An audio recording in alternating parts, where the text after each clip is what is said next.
My name is Matt Den, and I'm privileged to serve as the co-chair of the Redding Consortium on Educational Equity.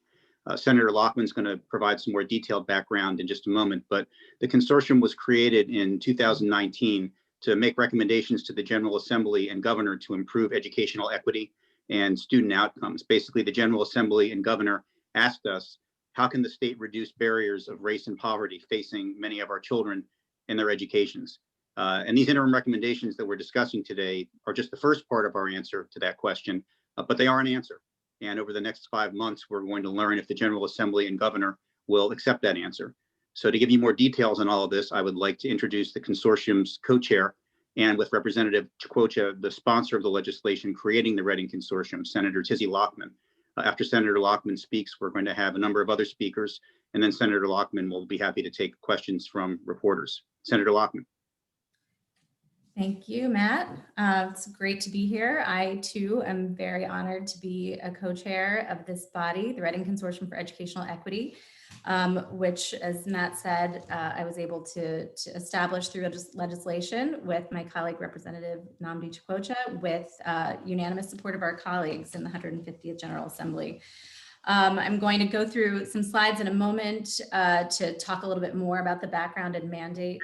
But we do have a lot of voices of a variety of partners and stakeholders with us today, and that's who I really want everyone to be hearing from. But I'll just open it up with a couple of comments. Thank you to everyone who's joining us today to learn more about the consortium and our interim recommendations in relationship to the budget.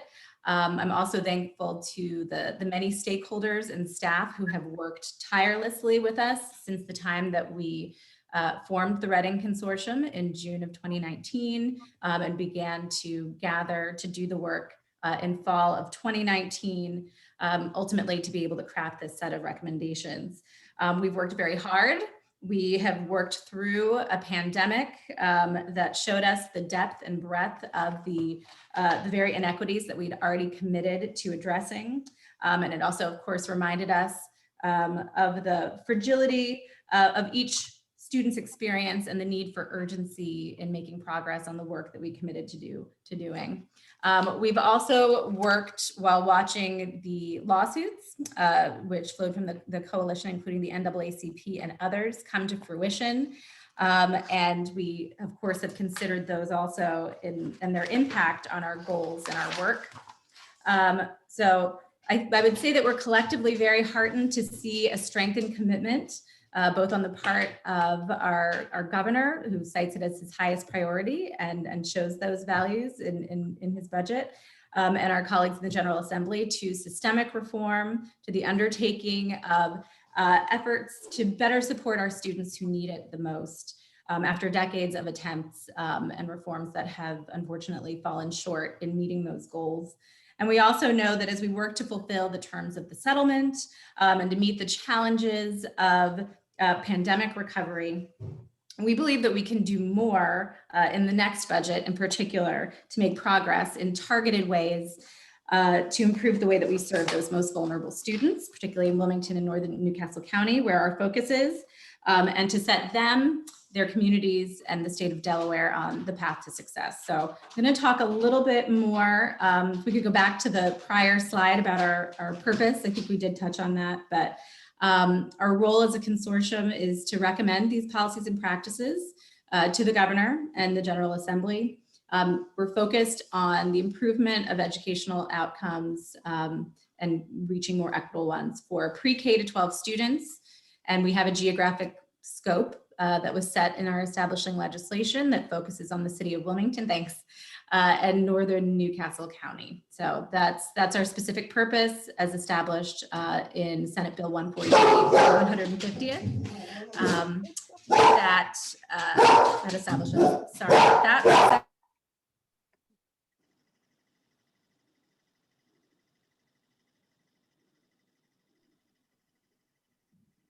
Gotta love Zoom, everybody. Sorry about that. All right, next slide.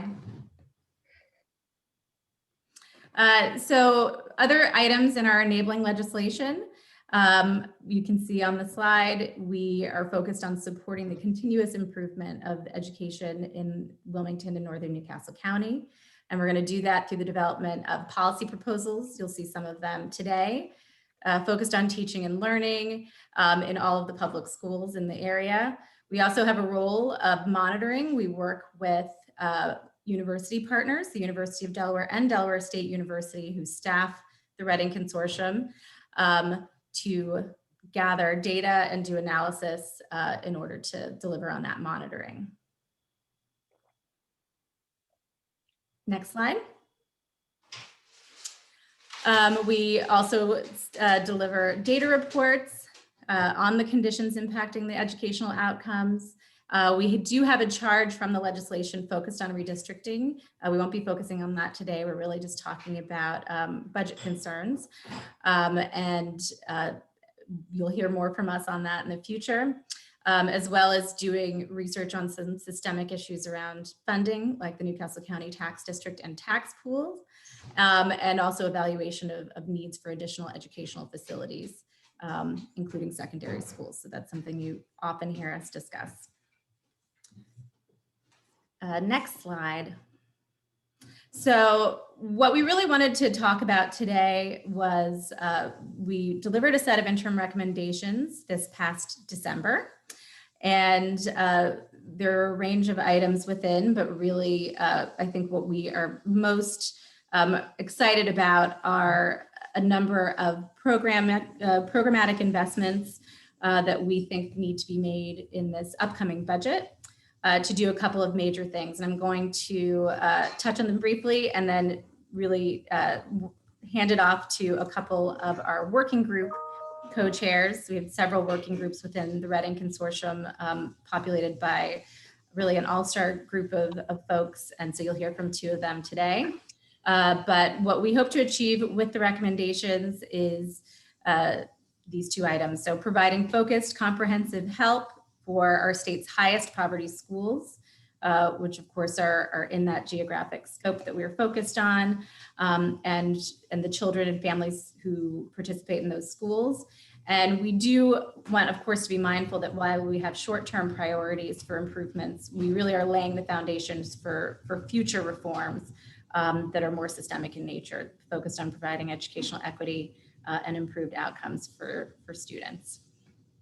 So I am going to invite Ray Jones Avery, who participates in a couple of our working groups, but in particular co-chairs our social determinants working group, to speak a little bit to the work that they've done.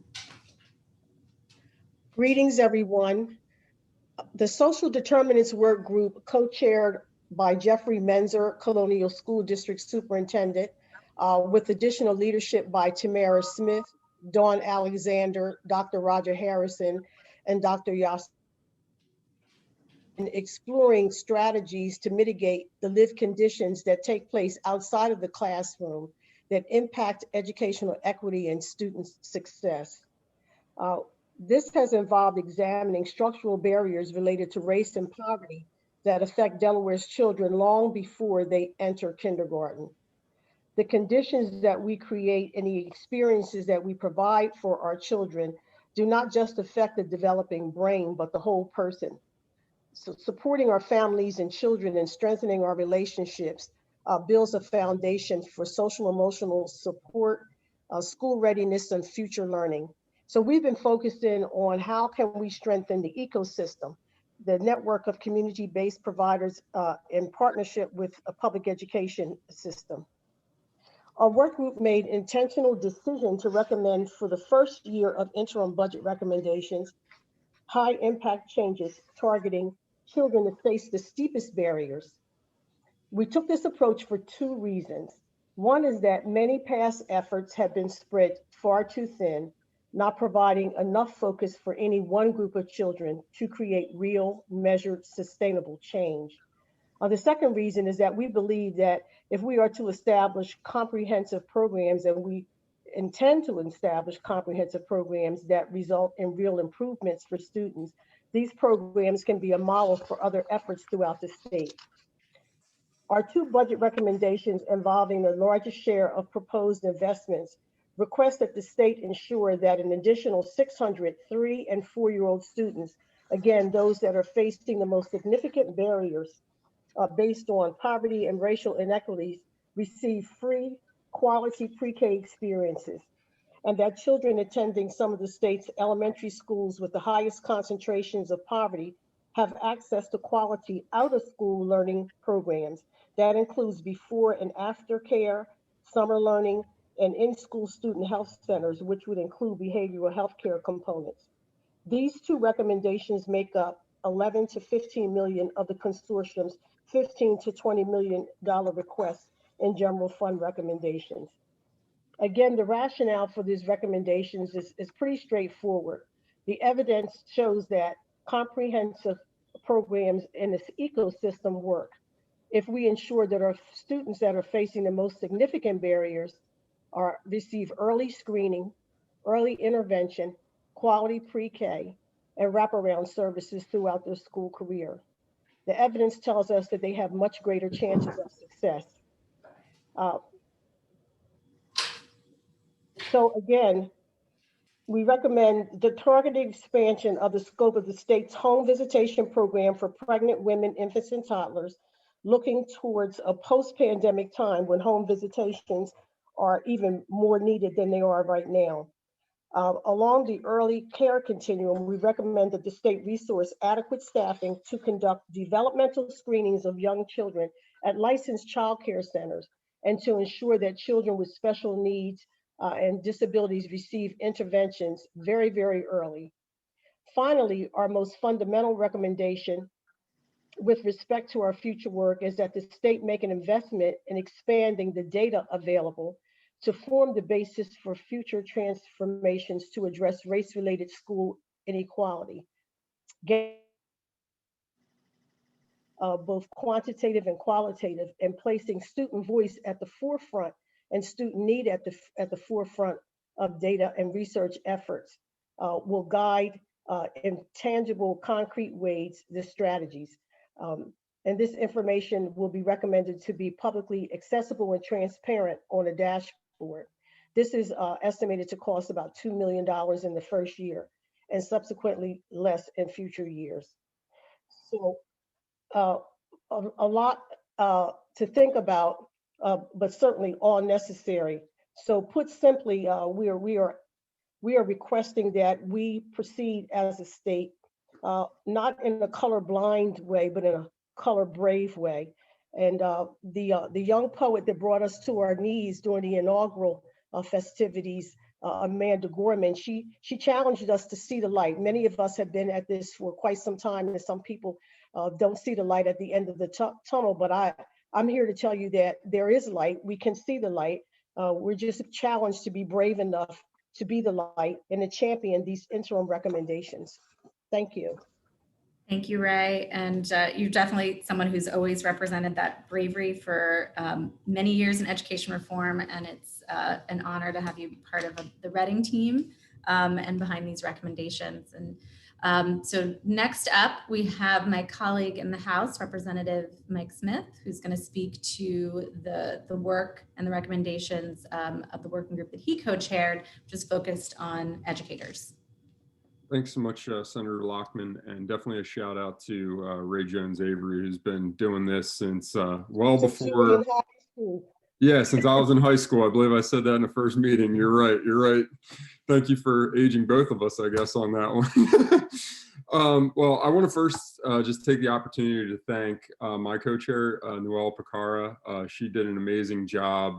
She's on the front line. She is a teacher. So I just want to give her a shout out and say thank you for all the hard work she put in. We were at this for well over a year and worked really hard to hone in on something that that schools could really adapt to and use very practically. I also want to just shout out everybody on the committee. Ray Jones Avery was on that committee as well. So shout out to everyone who worked, especially the UD team that helped, Kelly, Fran, and Abby. Like I mentioned, we've been at this for over a year, working with a diverse group of stakeholders on some common goals of teacher recruitment and retention, specifically in Delaware's high needs schools, specifically in the Wilmington area. Giving all the schools a model for growing the future pipeline of future teachers and better equipping future leaders. The educators working group interim budgets are recommendations are exactly that, very interim recommendations. We know that the quality of the teachers, the paraprofessionals, and other educators who directly work with our students are the best predictors of student success. So one of the best ways that we can ensure equity and equal opportunity for all of our students is to ensure that some of our state's best teachers are working with those students facing the greatest barriers of race, poverty, and to stay and grow in those schools with the most need. It's also important that we improve our efforts to have our teachers and other educators reflect the diversity of the students that they teach. Our work group will continue to discuss ways to achieve these goals, but our interim recommendations are an important starting place for recruitment and retention. So as Ray said, we're kind of at the foundation of this, and we're going to continue to press forward on it. First is leader and personal and professional growth. One of our recommendations is focused on improving our retention of teachers in the schools that educate a large number of students facing barriers of poverty. Statistics show that high turnover rates are a factor in the success of students, and statistics also show that teacher attrition disproportionately impacts high poverty schools.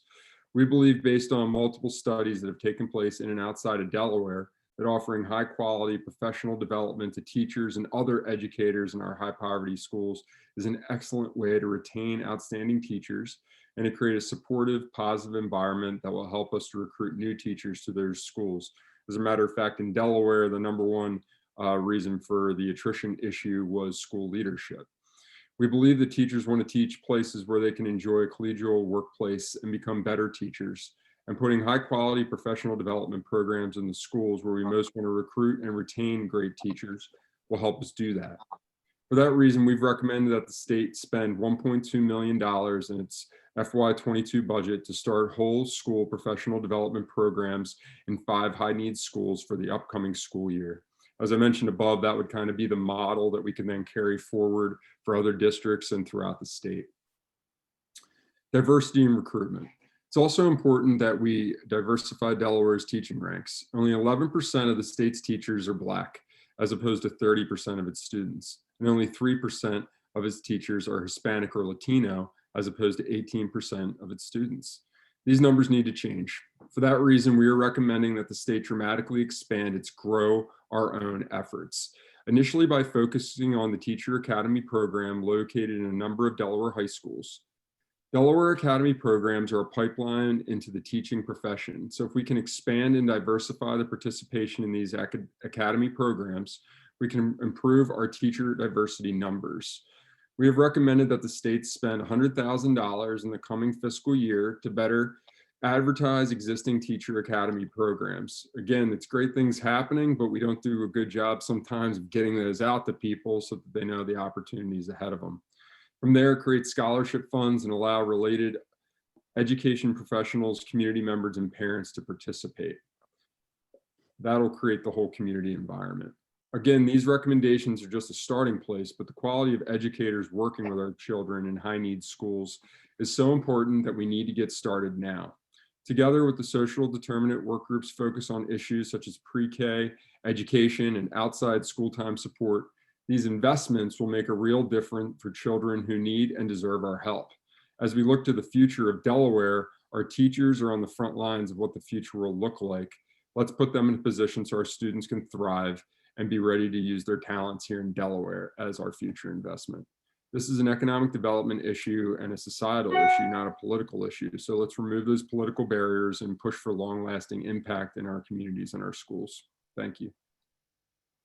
Thank you, Representative. That was great. And just want to thank you again for jumping right in and taking a leadership role within the consortium and spending many months with many participants to craft these through what were sometimes challenging circumstances. So I'm just going to review really quickly.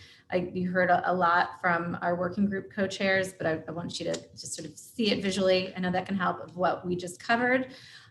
So within this first area of focused comprehensive improvements, you heard us talking about expanding the intensive home visitation programs, which already exist, and really focusing on those families below the poverty line with an estimated annual cost, you can see here, $600,000.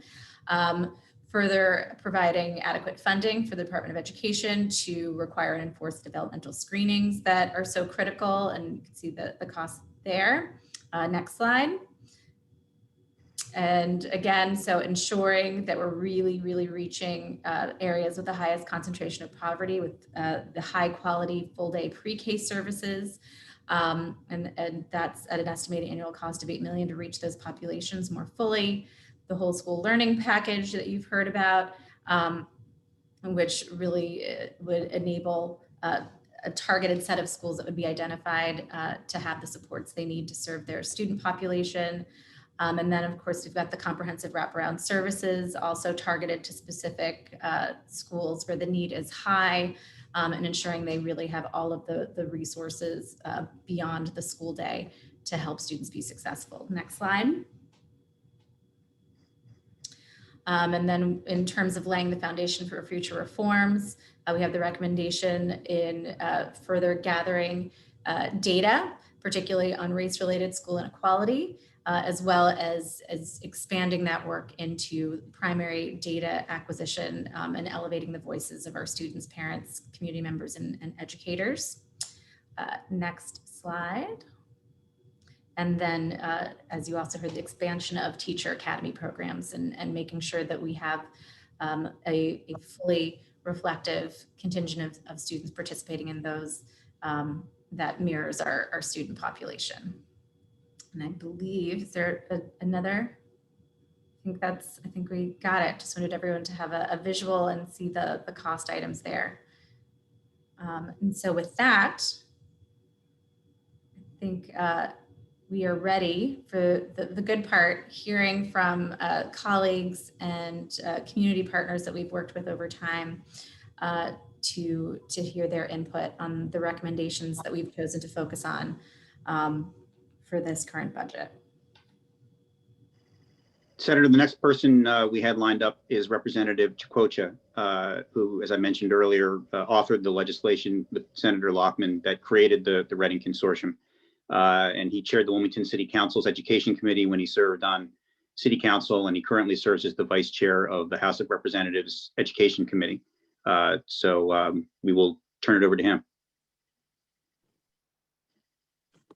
Thanks, Matt, and thank you, Senator Lockman, and Representative Smith, and Ray Avery for all of the work and for all of the participants on our Redding Consortium, for all of their hard work and truly advocating for the needs of our students. And I'd just like to point out that I know our initial charge is focused on the students in Wilmington, but equity issues and issues for high need schools are issues that are statewide. So we truly believe that the core mantle of our work is Wilmington, but these are statewide issues. On behalf of the Funding and Governance Subcommittee, I would just like to say, along with my co-chair, Mr. Eugene Young, that we believe that these interim recommendations are well suited. First step to help to begin to truly meet the challenges and provide opportunities to meet the challenges in our high poverty, racially identifiable schools. The unique challenges and circumstances that the Neighborhood Schools Act and other decisions regarding education in the city of Wilmington truly require intentional redress. I personally would just like to invite any senator or representative who is willing and wants to visit our schools to please contact me. I would love to help arrange a tour, and as well as to do the same to visit your schools, because I know poverty isn't just here in Wilmington, but it's urban and rural poverty throughout our state. There are many areas in need, but truly this sustained and acute racially segregated, crippled system of education in my home city it just needs to be addressed. It's a true model of failure. It's a grave point of contention, and it needs this delicate concern and focus from our state, from our Department of Education, our state board, and for my fellow members of the General Assembly. It's a key issue of importance for the Delaware Legislative Black Caucus, as well as for our Wilmington delegation. Working on behalf of the consortium, working with our district partners and other educational stakeholders, We know that the needs of our students, families, our schools, and communities are not being met. We see that this initial budget request as the opening of a long-awaited, desperately needed systematic overhaul. These are truly the first advances that will aid in ushering in growth and development. I look forward to advocating on behalf of the Redding Consortium and all of the deserving students within Wilmington and statewide. Thank you.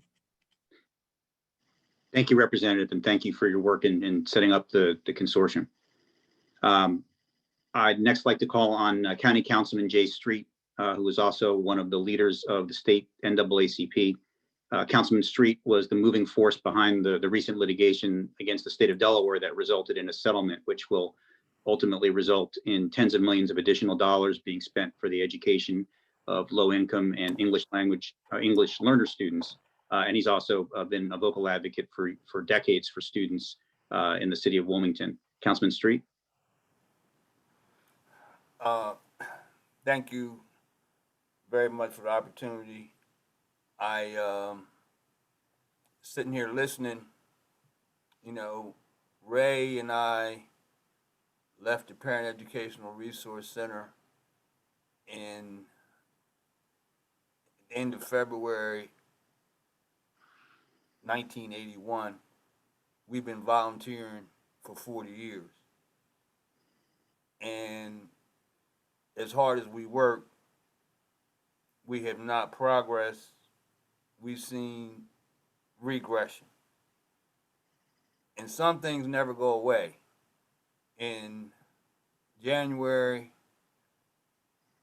of 1995, when the State Board of Education and the 4 districts came forward to remove the federal court order, opening counsel opened trial by saying, Your Honor, these defendants have waited long enough.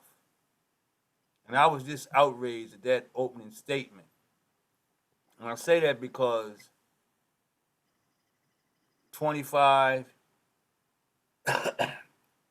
26 now years later, these children in the city of Wilmington have waited long enough.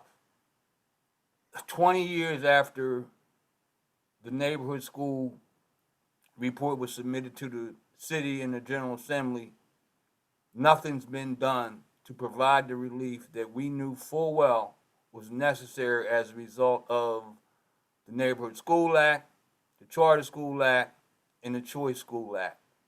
These children have suffered irreparable harm. A generation has been lost, and need look no further than the crime page to see the end result.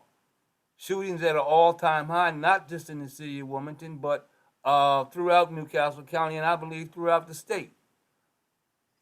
Our community and our children have suffered long enough. We waited long enough. And my critical point today is this needs to be funded with all deliberate speed. And I want to make it crystal clear that when we started the school funding litigation, initially I was looking at the city of Wilmington. But when you do your due diligence, you have to look at the big picture. So we started looking statewide, and the systemic problem was indeed statewide. It's very important to me, nothing more important to me right now than to hope that the General Assembly passes the settlement. But in addition to the settlement, this plan specifically for children in the city of Wilmington needs to be approved and passed as well. They're not the same, and what has happened in the city of Wilmington is an outrage. If you look at the scores, the performance scores just in the Christina School District, in the 46 years that I've been following school data, I've never seen anything where you've got a subject matter in the school when 0.something% of the students have met the standard, less than 10% meeting the standards across the board, and Christina and city schools have been promised relief and have not been able to obtain it. I don't want to monopolize the time.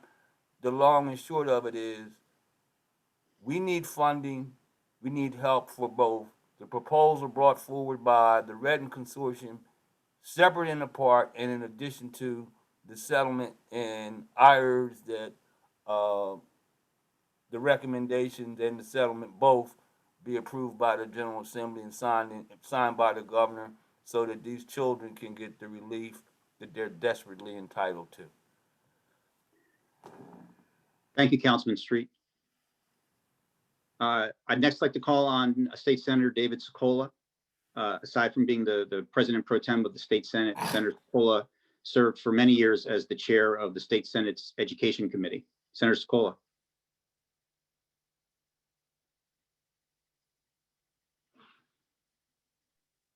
Thank you very much, Matt. Sorry, I didn't unmute myself in time. Jay was absolutely correct. The wait has been far too long. The already steep barriers of race and poverty faced by students in our city schools are only getting worse as a result of this pandemic. The needs are there. The funds, if we in the legislature have the will be there. And now finally, the political will is there to address these issues head on in a comprehensive and sustained way. It is more than about money, but the money is absolutely essential. It's one of those critical components. I want to thank the Redding Consortium for leading the way and hopefully providing a model for how we fund high poverty schools, not just in Newcastle County, but in Kent and Sussex as well, and also for how we address the unique needs of language learners. I'm short, Matt. It's right back to you. Thank you, Senator. Next, I'd like to call on State Representative Kim Williams. Representative Williams is the chair of the House Education Committee, and before being elected to the House, was also an elected member of the Red Clay School Board. Representative Williams, thank you for being here. Thank you. Good morning, and thank you to Senator Lockman and Matt Den for inviting me to speak today and for allowing me to contribute to the work of the consortium. We, as members of the Social Determinants Work Group, have been focused on the need to identify children facing the barriers of poverty, racism, and special needs, to intervene as early as possible before they reach kindergarten, and to provide them and their families with resources that will set them up on a path to success in school and in life. The research we review tells us just how vitally important early intervention can be. Children who experience racism and poverty from birth to age 5 are less likely to succeed in schools at all levels, and more likely to suffer from lifelong mental and physical health conditions. But with the right targeted approach, we can identify those children most at risk for these negative outcomes and work to counteract those forces. One of the consortium recommendations that I'll be working on with dedicated additional statewide funding to the developmental screening. These resources will ensure that all licensed childcare centers administer developmental and social emotional screening at least once per year for all enrolled children, and ensure that pediatricians who accept Medicaid and CHIP implement developmental, social, emotional, and autism screening. I'll also be working on legislation to increase funding for pre-K special education programming to ensure that children facing barriers of race and poverty are provided with high quality special education service as early in life as possible. Currently, school districts are required to find and serve preschool children with disabilities, but those children aren't adequately factored into the special education unit count. We must fill this gap with pre-K special education funding to ensure that all children with special needs have access to high quality service and programs. I also want to take a minute to touch on the ongoing work of another group I'm involved with, the School-Based Wellness Center Steering Committee, which I think dovetails perfectly with the goals and the work of the consortium. One of the things we're learning is how valuable wellness centers can be in serving younger students. Though we have only a few wellness centers in elementary schools statewide, early data from Colonial School District shows promising results in improving behavioral health outcomes and decreasing referrals. The DHSS Wellness Center Working Group will be releasing a strategic plan that I'm looking forward to advancing as well. We are at a key moment in history for education in Delaware, with many different efforts converging around the same goals of access, equity, early intervention, and resources for underserved communities. Real change is within our reach for the first time in many, many years. And I truly believe that we will achieve the progress that our children and families have been waiting for. And I just want to just make a comment. I just want to thank Dawn Alexander with the Colonial School District as well, who is so dedicated to making sure that all Delaware children have the resources they need to succeed in our schools. I mean, she has been pushing this for years, and I remember meeting with her for the first time, and I was like on overload with all the information she provided to me. And I'm like, you got to break it down for me so I can have a better understanding. But she is like an encyclopedia full of knowledge. So I just wanted to thank her for all her work. She's just an amazing person who cares so deeply, and we're lucky to have her in our corner. And I want to thank everyone who's made comments today. And I want to thank Ray and Councilman Street for his comments as well. Thank you. Thank you, Representative Williams. Next, I'd like to recognize Wilmington Mayor Mike Przicki. Mayor Przicki is an active member of the Redding Consortium. He participates personally in the meetings, and he's repeatedly emphasized the importance to the city of improvements in the education provided to its children. Mayor Przicki.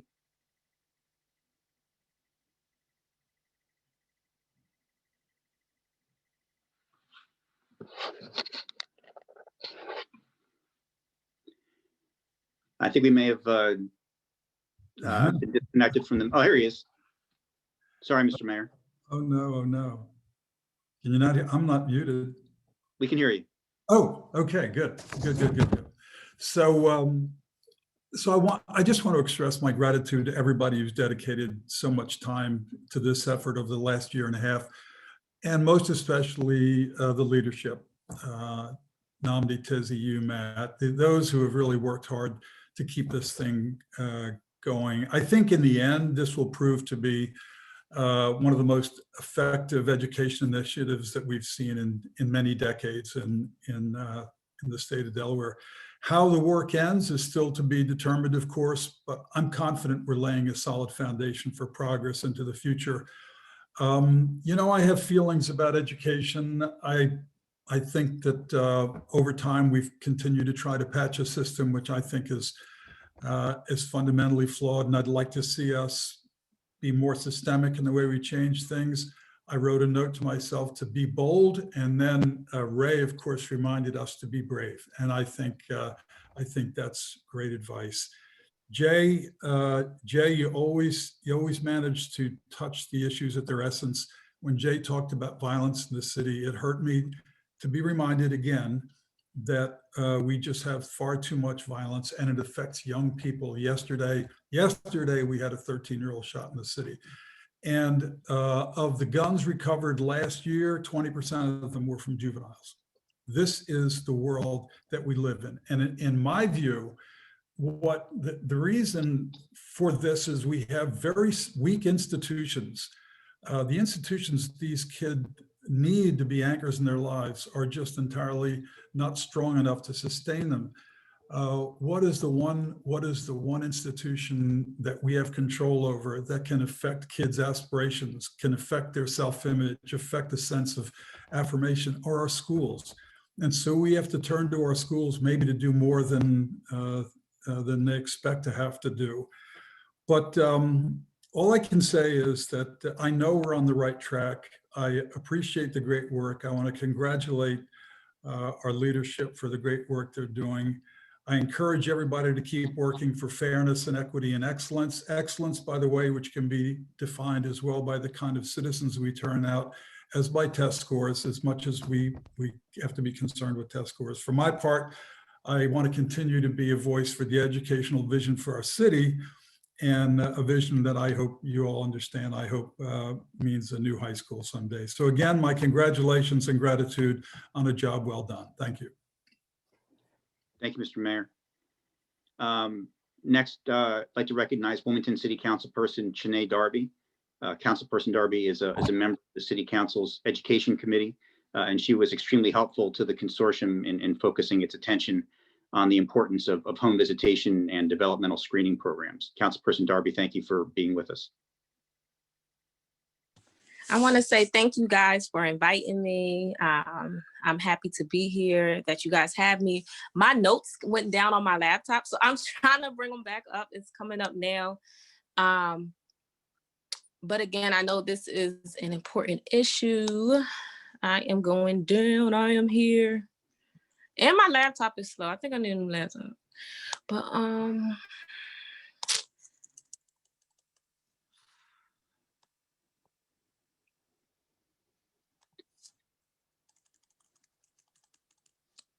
If you're having some technical issues, you want us to jump to the next person, then come back to you? I'm almost there. Okay. Okay.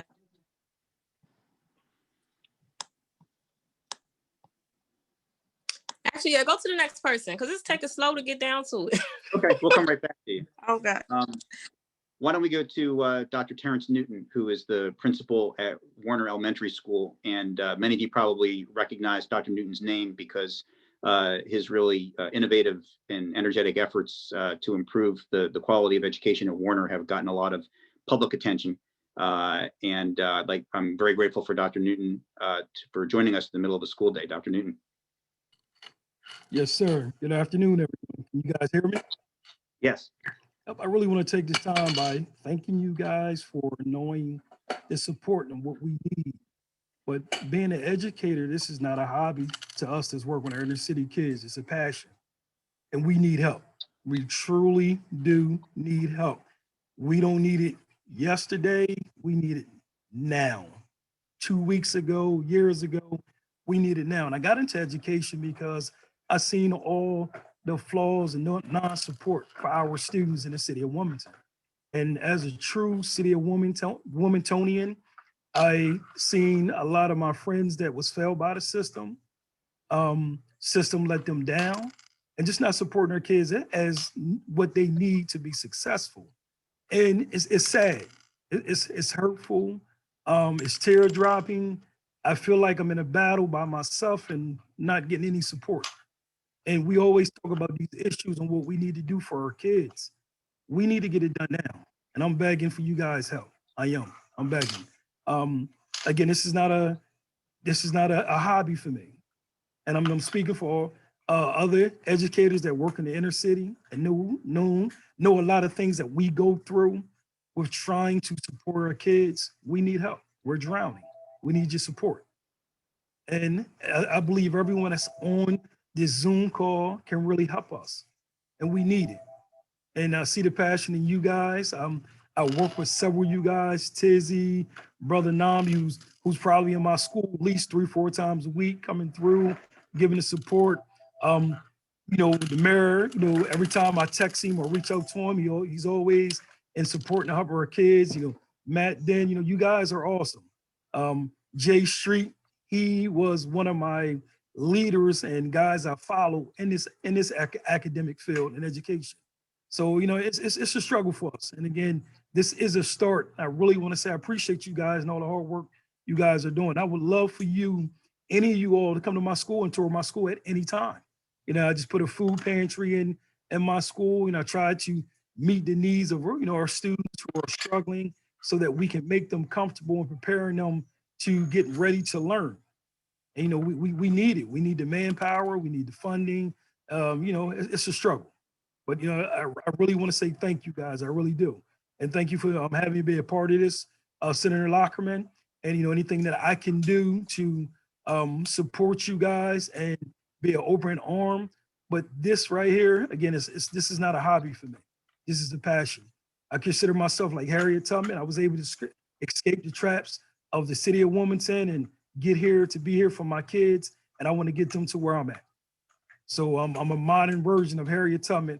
And when I tell you I work Saturdays, Sundays, holidays, anything that I need to make sure that my kids and our kids, because they're not just my kids, they're our kids, they're going to be successful. And I don't mean to talk you guys' heads off, but again, it's tear dropping. I have a total I've had 107 students that are here right now in our building who are really struggling. You know what I mean? They're struggling. So again, I just want to say thank you guys. Thank you, Matt Den, for allowing me this time to, really get off my chest and communicate with you all. And just speaking from an educator and a principal point of view, it's tough. Thank you guys.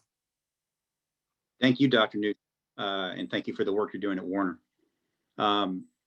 Let's jump back to Councilperson Darby. Yes, well, thank you again for inviting me to be a speaker. I just want to say I support the recommendation for the for educational equity by the Redding Consortium.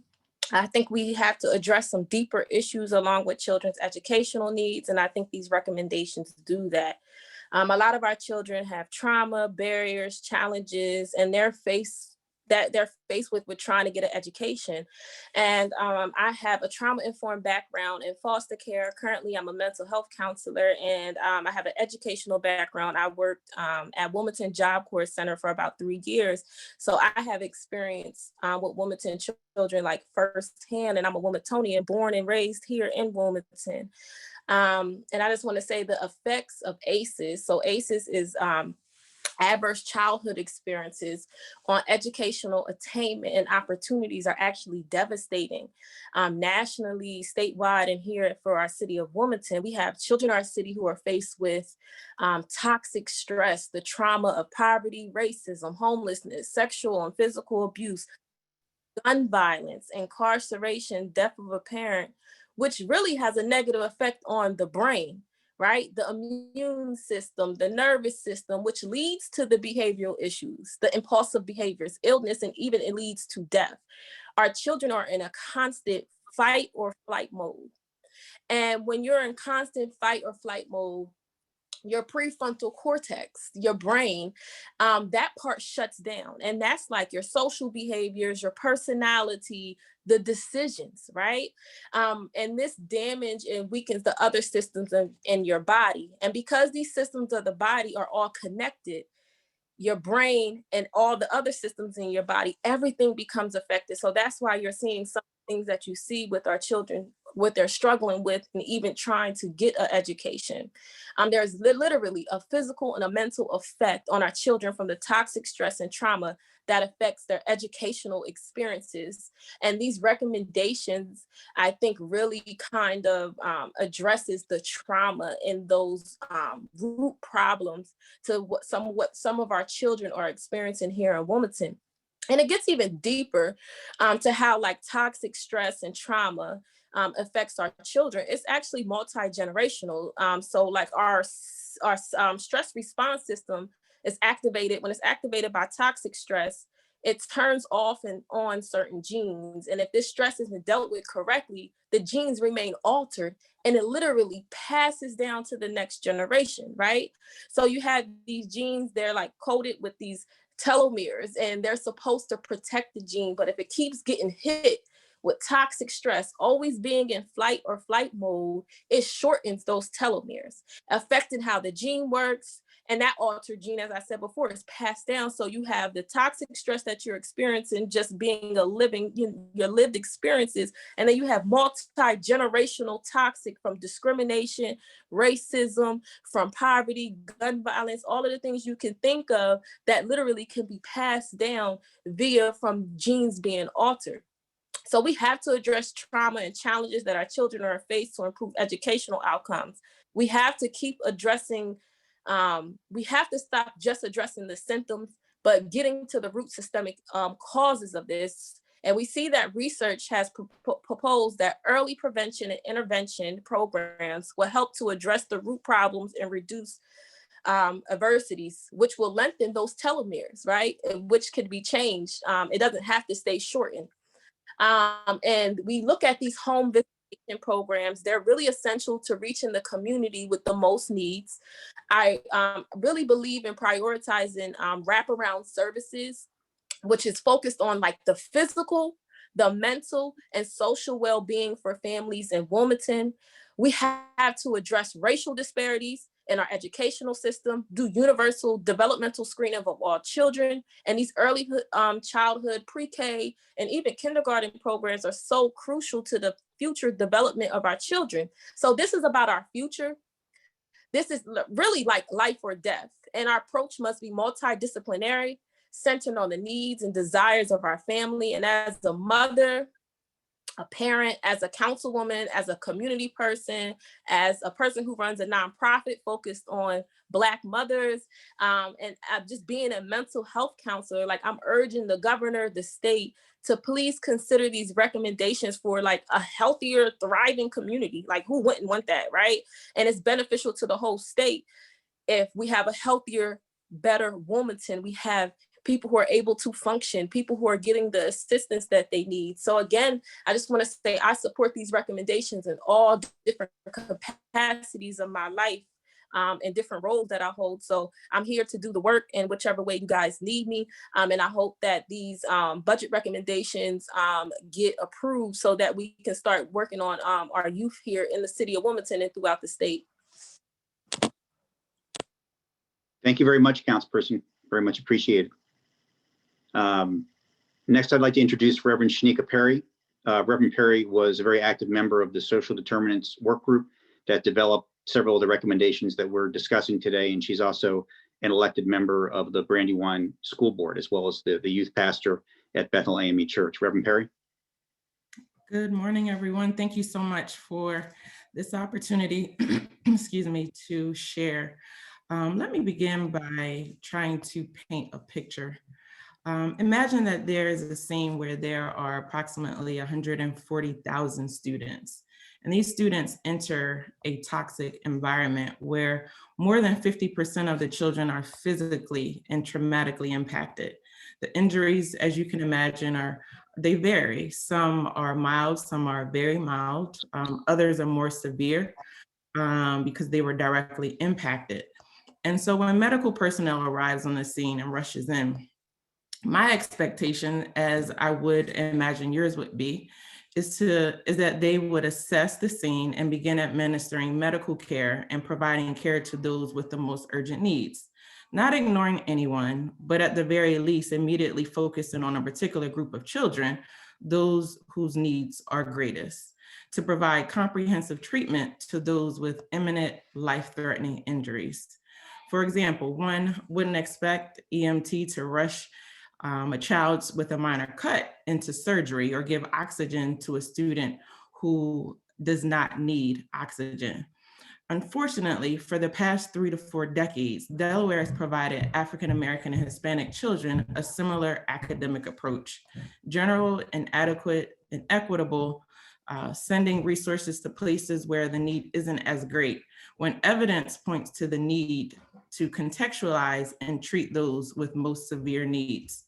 Our current client mandates that we correct our erroneous approaches to education and adopt the interim proposed recommendations being presented here today. My caveat is know that this is not a consummate all-inclusive answer. However, it is a comprehensive way to lay the foundation to a broader conversation and approach to education reform. They will provide a valuable example of good practices to build on and implement statewide. I would ask the state legislator, if you had a family business and your strategic plan included modest growth in sales, instead, year after year, your sales declined significantly, would you continue in that same manner? I imagine you would make substantial changes to your strategic plan and alter your approach. Today, we're simply asking you to change your approach to educating our students and giving them what they need. As a youth pastor, mentor, school board member, educational advocate, former after-school program director in a high-needs school, and a taxpayer, I implore you to adopt these interim budget recommendations wholeheartedly. The cost you ask, a mere 2% increase of the state's total ECAP and K-12 expenditure. The cost of us not implementing, far too costly and too great to calculate. The potential outcomes, perpetual and priceless. Thank you all for your continued investment in our children in the consortium, and all of the advocates for our students. Thank you for this time to share.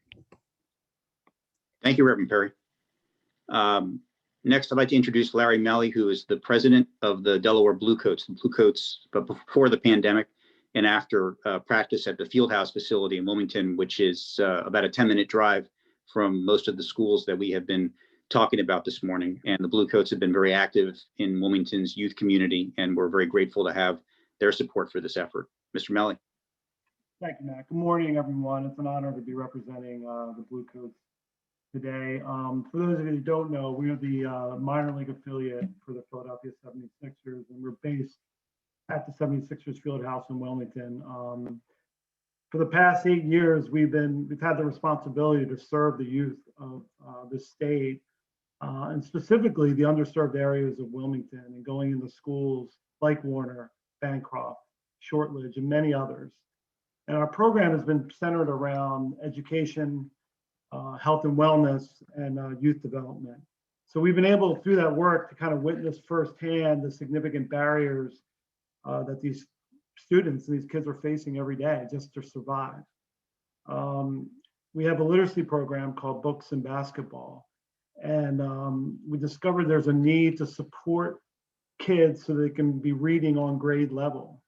And part of the problem is that many of these kids don't even have a book at home, if you can imagine that. We've had stories come out of just giving a kid a book that they've been reading to their sibling, or even reading to a parent and helping them learn how to read. So the need is real. In 4 years, we've been able to distribute over 55,000 books and kind of get these kids excited about reading. But honestly, we're just scratching the surface, and more needs to be done for sure.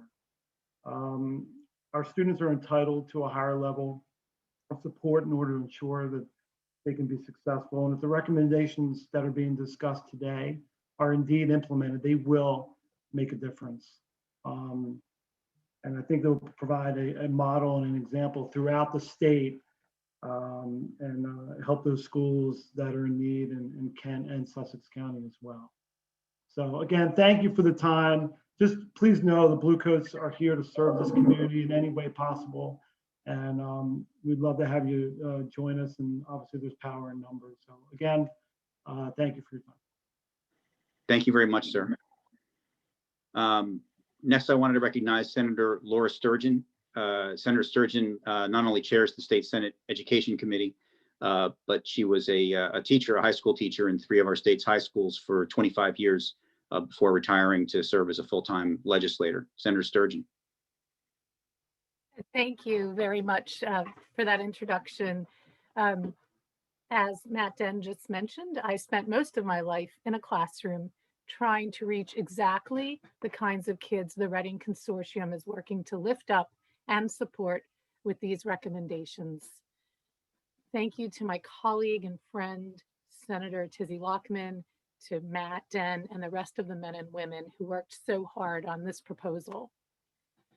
Some of the happiest days of my life were those moments when a child overcame every disadvantage dealt to them by the random lottery of life, whether it was devastating poverty, physical trauma at home, or an unidentified learning disability. But there were far more moments of heartbreak when a student who dreamt of a better life was swallowed up by the difficulties they face at home and let down by an education system built to fail them. What the Redding Consortium is proposing here today is a major step in addressing those issues through outreach to families before their children reach school age, through additional help outside the school day, and by supporting the teachers working tirelessly to help their students overcome the odds. The time has come for us to stop talking about helping those children. Now is when we need to start directing our education funding to those students, those classrooms, and those schools most in need of help. That's why I ran for public office. That's why I'm standing here today. I'm also standing behind the recommendations developed by the educators, parents, and community through the Redding Consortium's exhaustive work. and I stand ready to introduce the legislation we need to make these proposals a reality at long last. And on a personal note, after 2 years of working with advocates in the early childhood space, I'm especially excited to increase quality funding and slots for state preschool programming. So thank you for having me, and I look forward to making the proposals a reality in Delaware. Thank you. Thank you, Senator Sturgeon. And finally, before we turn it back over to Senator Lockman, I wanted to introduce Gary Stockbridge, who is not only the regional president of Delmarva Power, but has a long history of involvement in education issues in Delaware, and currently chairs the leadership team of the Vision Coalition, which is another educational advocacy organization. Gary, thank you for being here. Matt, thank you very much. And thank you, Senator Lockman, very much for inviting me here today. And I want to thank the consortium members for all the hard work they've been doing. So I'm here mostly today, not for my day job at Delmarva Power, but I'm here as a result of my passion for improving education and our economy through my engagement on the Delaware Business Roundtable Education Committee, and as the chair, as Matt mentioned, of the Vision Coalition, which is a statewide and diverse group of, that's working to improve public education in Delaware. My comments are built around the recommendations of that coalition, which is a roadmap entitled Student Success 2025. And it's a vision for education in Delaware developed by the Vision Coalition in collaboration with over 4,000 Delawareans.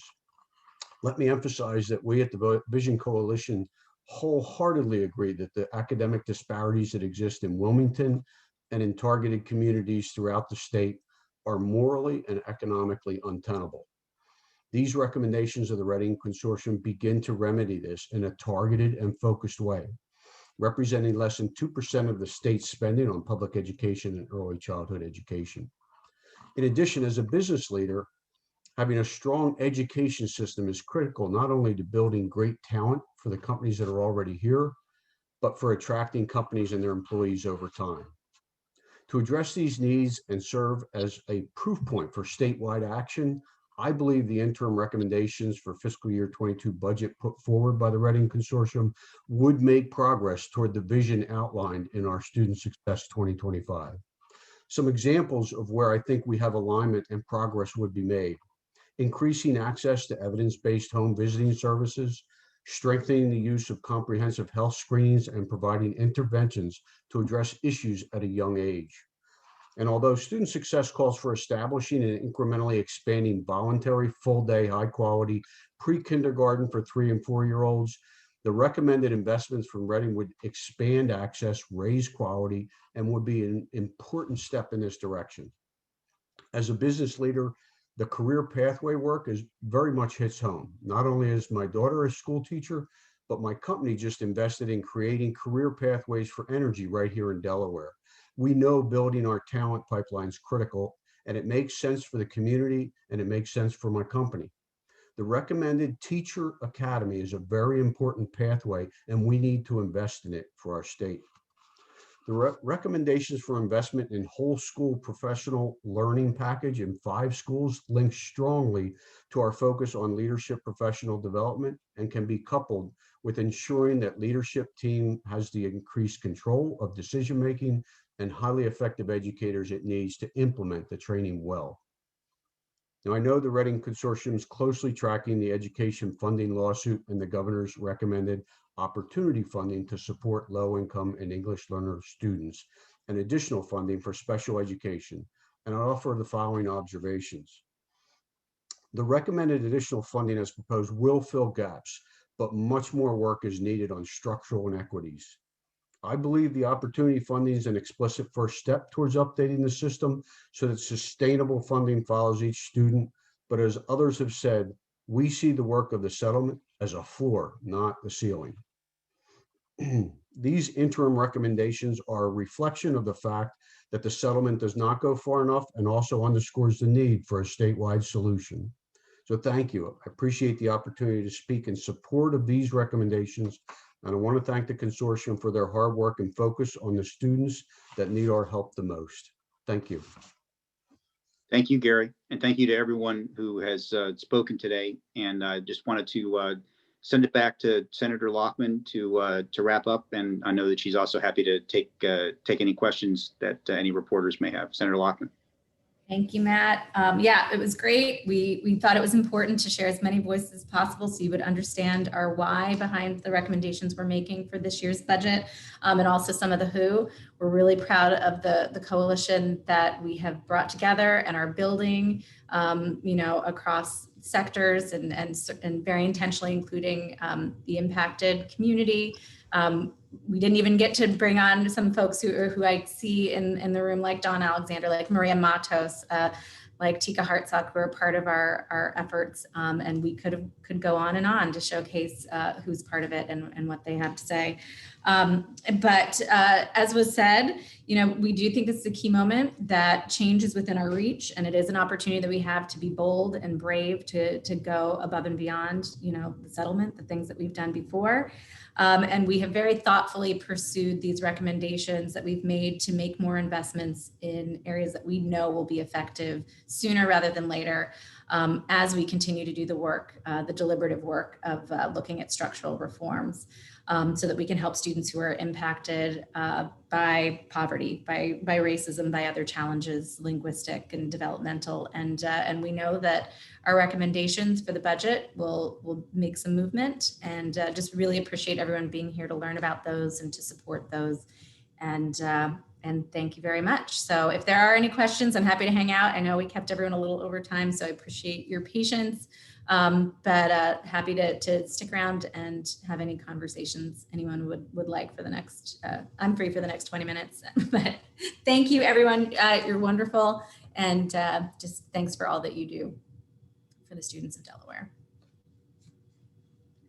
Oh, you can raise your hand. I see one already. Okay, I see Amy and Roman. I think Amy was first. So I'm gonna let our facilitators do whatever you do with elevating our folks with questions.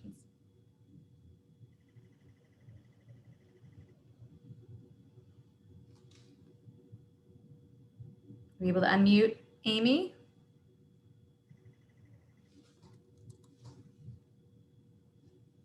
There we go. Yes. Hey. Okay. Hi, how are you? Good, how are you? Okay, thank you guys so much. My question's kind of a two-parter here. I'm wondering whether you've had any sort of introductory discussions with Governor Carney about these recommendations, and if you were able to get a sense on where he stands. And then secondly, if he were to come back and say, we have 10 million, we have 20 million, how would you prioritize these goals? Oh, wow, great questions. Yes, of course, we've had some very productive conversations with the governor. They are, of course, part of this consortium. It is formed as both a legislative and a gubernatorial body, with Matt being the governor's appointee and my being the legislative. So yeah, we're having ongoing conversations about how we fit these in. And in terms of how we would prioritize, that's a great question. I'm very much in favor of crowdsourcing that with our team. So I hesitate to go too bold in prioritizing, but really we think, it's as has been mentioned several times, 2% of the overall education budget. We think that these are all things that deserve to be immediately prioritized in order to get, heading in the direction we want to. So I would struggle to choose. I really would say we think we can do them all to get where we need to be. Senator, we have Roman next. Sure. Hi there, Senator. How are you doing? Good. How are you? I'm good. My question is, so, obviously today in this press conference, we have you, Senator Stanton, and Representative Williams, who are, both of them are chairs of the education committees, respectively, and you are all on the Joint Finance Committee. Do you think this is going to help you guys be able to, push for and advocate for these positions in the budget being crafted by the legislature? I think it goes without saying. We have the support of a number of folks in our education committees. I'm vice chair of our Senate Education, Representative Chakotay is vice chair of House Education, and the leadership team in the Senate is also all members of our education committee and present today. So I think, you know, we're all deeply invested in seeing educational improvements and understand, you know, the targeted nature of these asks. So I very much hope that we'll be able to have substantive conversations about the value of including these in all of those roles. And Senator, next is Natalia. Okay.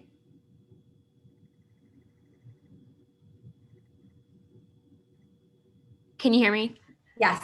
All right. I just wanted to ask, you know, putting an additional 15 to 20 million towards Wilmington, I'm curious, where would the money come from, and does anything need to be sacrificed or moved around in order to allocate that funding towards Wilmington schools?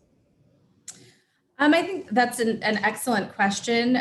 You know, I think we would expect just to make the request as a general fund request, but we have to work through the details of where the money comes from and what other requests might be lost. I mean, we have many, you know, other very meritorious requests on the educational budget, and I tend to be supportive of all of them. I think there's more we can do and reasons to make those investments, some of which we've heard others speak about today.